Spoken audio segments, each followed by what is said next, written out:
It is session 3 of the Mermaid Reaching Sewalong. And this week we actually start sewing. Now, if you don't have your full kit or if you don't have your pattern printed yet, don't panic. We have a couple catch-up weeks built in. So like next week, we're going to talk about some problem solving and how to fix some common mistakes. So you'll have time to catch up if you're not quite ready to sew yet. If you are ready to sew, or even if you're not, this video will be available in perpetuity, so you can watch it at any time, at your pace, whenever you're ready. So don't panic if you're not ready yet. We're going to start with sections P and Q. Now the main reason for that is because those are large chunks of fabric, and when you're working on any quilt really, but especially a legit kit or something like this with large pieces of fabric, especially in the background, it's nice to get those out of the way first. So you not only make progress quickly and you can kind of cut down your fabric and get it a little less bulky to deal with, but you also ensure that you cut the larger pieces first so that by the time you get down to the smaller pieces, you have enough fabric left over. If you did it the opposite way and you did all your small pieces first, you might not have a big enough piece of fabric left to cut your large pieces out of it.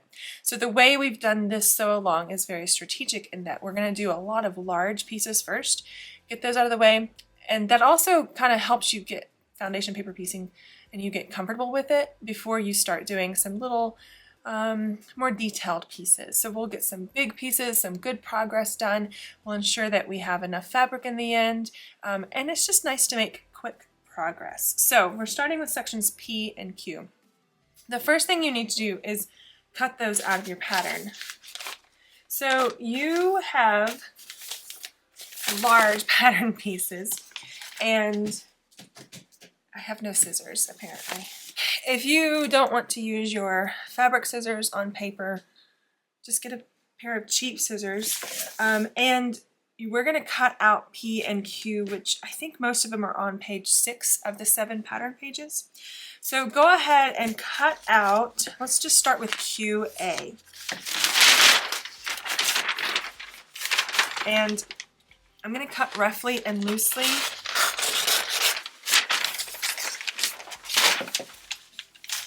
At this point, I'm not worried about cutting exactly on that outer seam allowance line. We'll trim it later. Just be careful and cut them apart. Some of these have a pretty small space between pattern pieces, so just make sure you're cutting the actual pattern piece out that you need. Now, as a rule, the pattern actually recommends that you only cut off what you need because you don't want to accidentally lose one of them. See, I'm going to cut a little bit extra off, but I'm not cutting right on that line. I just want to get rid of the extra paper that we don't need it. So this is QA. It's got 3 pieces, but you see how big they are? That'll be nice. And you could even iron this if you want to. You know, if you want to kind of get rid of the creases, you can iron it. Nothing wrong with that. So foundation paper piecing works just like traditional piecing in that we're still going to sew what we call right sides together. So even though if you're using solids, there's no right or wrong side, but we still sew them together. So that's what we mean by right sides together in this case. They're going to be sewn together. The paper's just going to show us where to sew. So if you want to cut your whole quilt out at once, you can. Just keep in mind the things we've already discussed. Cut the larger pieces first, and really have a good system in place. So I would say only cut out your whole quilt if you're comfortable with the process, if maybe you've done foundation paper piecing before, or if you've done quilting before, and just make sure you have a really good organization process, not progress. The way I did it is I cut all of my fabric at once, and then I put them in file folders according to the section. So A and B are together, but then they each have a folder. So if you're going to do it, just make sure you have a good process in place so that you don't lose your pieces. And then the way I cut, if I'm going to cut a lot at once, I will organize my pattern pieces according to the highest number first. So I will cut my pattern pieces out, and I will put Like this pattern piece will go with W12. And then any other pattern piece that uses W12, I will put them all in a pile. I will cut W12 first, and then I'll put it in the pile for W11. And so I just make sure that I always go in numerical order, whether it's highest to lowest or lowest to highest. But really just want to pay attention to make sure that, you know, you're cutting the right color. Double check yourself as you go. And then you can also use the chart that's included in the pattern. So this page here will look like this once you've put all of your, most of your fabric swatches on. So you can also use this to check yourself as you're cutting and as you're sewing to make sure that you're pulling the correct fabric from your stack. So keep this close. It comes in handy. Ask me how I know. Okay, so I already have my pieces cut, but essentially when you cut your fabric, you can cut roughly and loosely. You do not have to worry about cutting it exactly to this size or shape, because we don't have to worry about an accurate 1/4 inch. We can sew on the line. We don't have to worry about if our throat is an accurate 1/4 inch or if our foot is a 1/4 inch. We are really just sewing directly on the line. So your piece, I'll show you what mine looks like here. Your fabric does not have to be exact. So my number 1 is about the same shape as the pattern, but it's larger than the pattern on all sides. So you just want to make sure that your fabric extends out past the seam allowance on all sides. I'm going to pin this to the back of the pattern. Actually, I can do it over here and you'll see it probably, yeah. I'll just pin it to the back of the pattern so I can show you better. You always want to pin your fabric or sew your fabric on the back of the pattern. You always need to see these letters, so don't put fabric here. You need to put the fabric on the back. This is how you know where to sew and what color to use. So don't hide it with fabric. The fabric goes on the back of the pattern. So this is my fabric pinned to my pattern piece, and you can see the fabric extends out past all sides of this pattern piece. I've got lots of room to work with. So be generous with yourself, because if you are stingy with yourself and then you make a mistake, you're going to have to recut it anyway. So be generous with yourself in the first place. This is also, again, why it's important to cut the larger pieces first, because you just want to make sure that you can get the larger pieces out of your fabric before you get down into the smaller pieces. You can cut your smaller pieces from the scraps left over from cutting the big pieces. Okay, so here's number 1. Number 1 is always pinned to the back of your pattern. That's our starting point. Number 1 is pinned to the back. And when I teach foundation paper piecing, I teach a mantra, a motto, something that you can say over and over and you will remember it and develop muscle memory, because it is going to feel very backwards at first. Foundation paper piecing is a little backwards. But if you have a routine and a mantra down, it'll make it a lot easier for yourself. So here's what we're going to do. Number 1 is cut and pinned to the back of the paper. I'm going to place my pattern down. Let me move this camera. So you have the first pattern piece, the first piece of fabric, pinned to the back.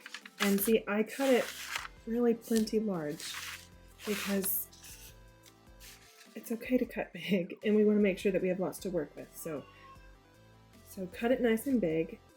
And number 1 is the only one that gets pinned directly to the back of the pattern. So number 2 I have cut here, and you'll see how big number 2 is as well. So see, number 2 covers the pattern on all sides. And this is a little bit of a tricky angle here because it kind of slopes up and to the right. I'm going to show you a trick for making sure that when you put your fabric right sides together on the back of the pattern, that when you flip it over, it'll be in the right place. So I'm going to put my fabric in place, and I know it fits here, and got lots of room on all the sides. What I'm going to do is fold it right at that sewing line. So the sewing line between 1 and 2, I'm going to fold right on that sewing line. And the starching actually helps with this because I get a nice crease. And then I'm going to fold back right at the intersection where the sewing line hits the outside sewing line. And I can do it up here as well. Just fold it back right at that intersection. Now what we're going to do is take this fabric and turn it over directly to the right. And I'm going to keep this sewing line straight out ahead of me, or this crease right out ahead of me, because it is our sewing line. And we want it straight out ahead of us so that it's in place when we're ready to sew. Now we're going to take that sewing line and put it right on top of the crease we made. So the X there will line up with the intersection here, and the same here. Lines up.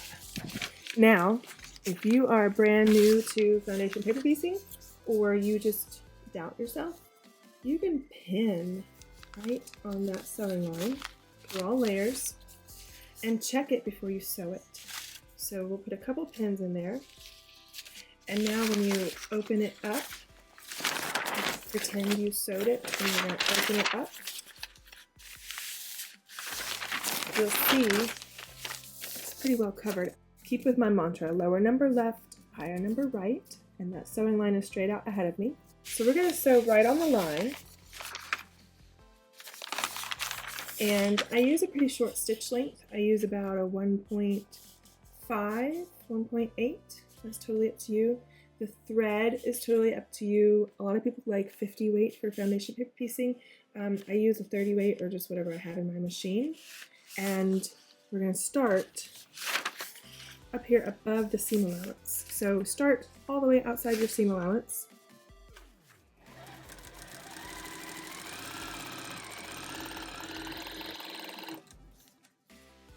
Remove your pins as you go.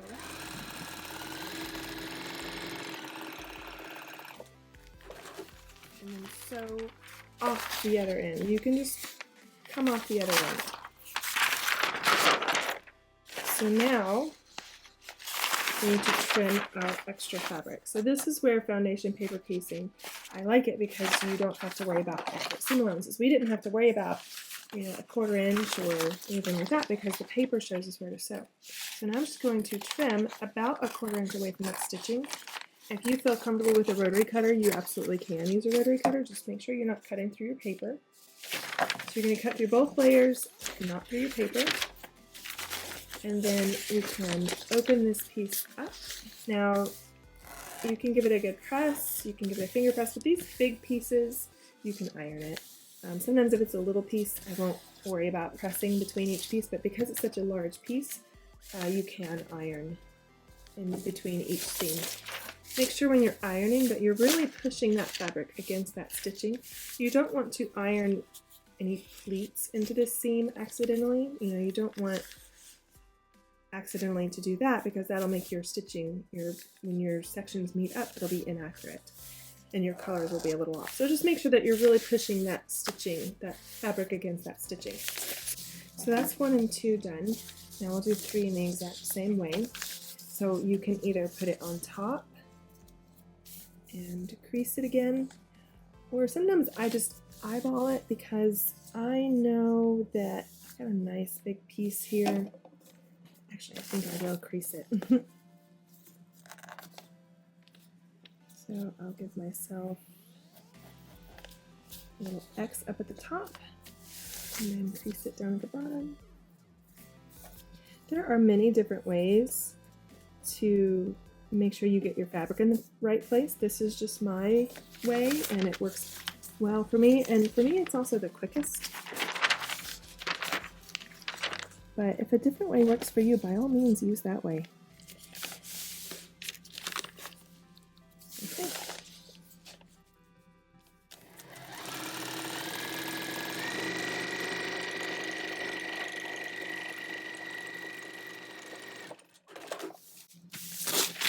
And then we can trim that seam allowance. And it doesn't have to be pretty. Nobody's going to see your seam allowances when your quilt is done. And give this piece a good press. So that is QA done. Now these big pieces, Sometimes they're a little bit of a pain to deal with. I like the big pieces because it means we make really quick progress in our quilt, but it also means they're kind of floppy and they just kind of go everywhere. So you can use some tape, you can use a dab of glue, you can just use pins, whatever you need to hold them in place. And you really just want them to be one with the pattern for now. Okay, so there is QA. I'm going to do the same thing down here, just because it's a large piece. It's just nice to hold the fabric in place.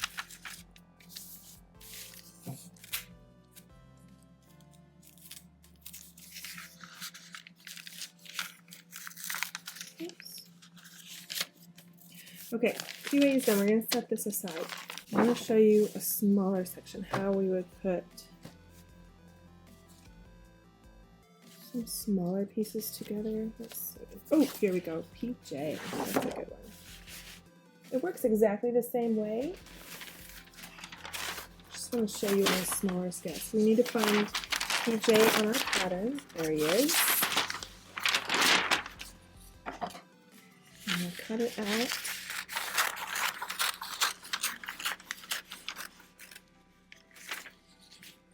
So for you, you would probably cut your pattern piece out and then cut your fabric. For me, this is my second mermaid quilt. So when I was making the first one, I just went ahead and cut 2 pieces of fabric. So I already have the fabric for the second quilt cut.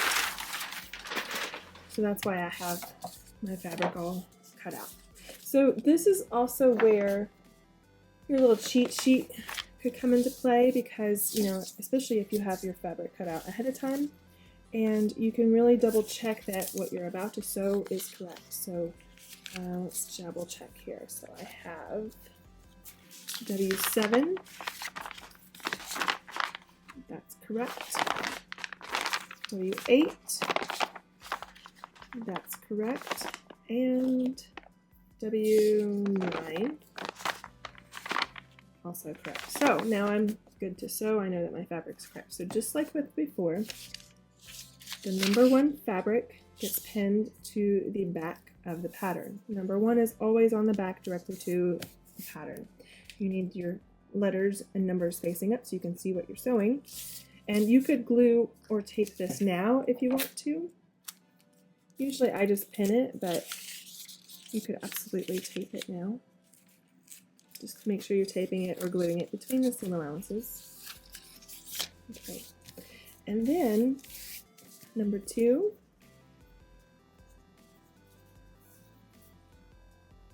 Oops, did I get these switched? I did, see. I checked my colors and I swapped them. Okay, this is a really good example of where the crease method works really well, because I can put this right on top. I know it fits. There's lots of room here, but this is just such a funny angle that sometimes it messes with us. So I'm going to keep with my mantra, lower number left, higher number right, and that sewing line is straight out ahead of me. My fabric is on top, and I can just fold back and crease right on that sewing line. Now in this case, I don't really have to do registration marks at the top and bottom, because I know that I can just center this fabric on that seam line. So when I flip this to the right and put my sewing line on top of the seam line, I can just center it on that crease. Here is where one of the rules of foundation paper piecing comes into play. I call it the rule of opposites. Foundation paper piecing is all about opposites. This is our pattern piece, and it slants up and to the right. Our fabric needs to do the exact same thing, up and to the right, because it's going to fold on this line. So it's going to do this mirror image thing and come over here. So if you put your fabric behind the previous piece, right sides together, if you put your fabric back here and your fabric is slanted down here, but your pattern piece is slanted up here, that's not correct. You really want to see this mirror image before you sew. So remember, you can pin right on the line and check before you sew. If you doubt that it's going to work, pin it right on that line. So let's sew that one.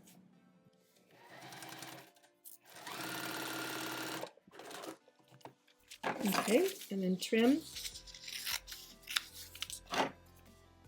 And give it a good press. This one I'll just finger press. Okay, that's number 2. Let's do number 3. Now number 3 actually has a pretty good angle already. If we put this fabric, this is where it's going to end up. This is where it's going to finish. He fits really well, and the angle of the fabric matches the angle of the sewing line. So we can do the same thing here. We don't even have to fold it. We can flip it to the right and put our sewing line about 1/4 inch to the left of that fabric, with the bulk of the fabric to the left. And see, we've got that mirror image again. Our pattern goes up and to the right, and our fabric goes up and to the left. And then you can pin right on that sewing line to check before you sew, just like that. And if I thought this is going to be tight, I could move it down, but it's going to fit. It'll be all right. Let's sew that.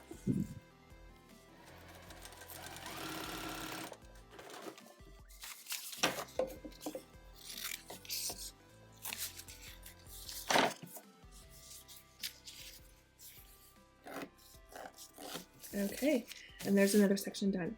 Now you're going to do all of your sections for P and Q just like this, and then we will trim them right on the outside line. So this is your seam allowance here. This is your sewing line and your outside line. You will trim them right on this outside line. You can rotary cut or cut with scissors if you feel more comfortable. But once you get all of your pieces sewn, you'll sew them together, and you will use the pattern pages for these sections to sew them together. So this is our little cheat sheet. It has a diagram, and it also has the steps listed out numerically. So for QA is the one we just finished. So you would finish all of your pieces, or you would finish at the very least QA and QB, and then you'll sew QA and QB together on this line. So as you're laying them out, make sure they're just like this. This is the paper side of your pattern.